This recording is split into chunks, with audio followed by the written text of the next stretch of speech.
বেগম খালেদা জিয়ার মৃত্যুতে এখনও শোকার্ত তার নিজ জেলা ফেনী ও তার সংসদীয় এলাকা লক্ষ্মীপুর 2 আসনের বাসিন্দারা। তারা জানান, শেষ মুহূর্তেও তাদের আশা ছিল তিনি সুস্থ হয়ে উঠবেন এবং নির্বাচিত হয়ে তাদের মাঝে ফিরবেন। আতানুর রহমান মনিরের তথ্যছবিতে বিস্তারিত। 1996 সাল এবং 2001 সালে লক্ষ্মীপুর 2 আসনে প্রতিদ্বন্দ্বিতা করে বিজয়ী হয়েছিলেন বেগম খালেদা জিয়া।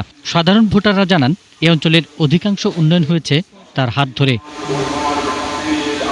লক্ষ্মীপুরের বিএনপি নেতারা বলছেন, খালেদা জিয়ার অবদান ও স্মৃতি দেশবাসীর কাছে চির অমলিন হয়ে থাকবে।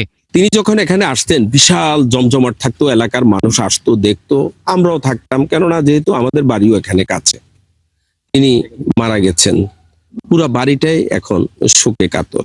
বিএনপি চেয়ারপারসন হওয়ার পর থেকে, প্রধানমন্ত্রী হওয়ার পর থেকে, বিরোধী দলীয় নেত্রী হওয়ার পর থেকে দীর্ঘদিন এখানে আসা যাওয়া করেছে এবং এই সিটটি উনি সবসময় রেখে দেওয়ার চেষ্টা করেছে। ওনার স্মৃতিটা রয়ে গেছে, ওনার মৃত্যু হয়ে গেছে, ওনার জন্য সবাই দোয়া করবেন। ওনার জন্য অনেক অনেক দোয়া এবং আল্লাহ তাকে জান্নাতুল ফেরদৌস নসিব করুক। লক্ষ্মীপুরের পাশের জেলা ফেনীতে কেটেছে খালেদা জিয়ার শৈশব। গত কদিন ধরে সেসব স্মরণ করছেন প্রবীণ মানুষ, আর বড়দের কাছ থেকে সেই কথা শুনছেন ছোটরা।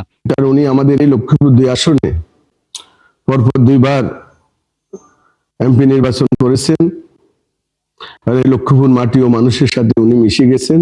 গত কয়েকদিন ধরেই লক্ষ্মীপুর ও ফেনীতে খালেদা জিয়ার বাস্তবায়ন করা বিভিন্ন অবকাঠামোগুলোর কাছে যাচ্ছে মানুষ, আর বলছেন তার এই শূন্যতা পূরণ হবার নয়।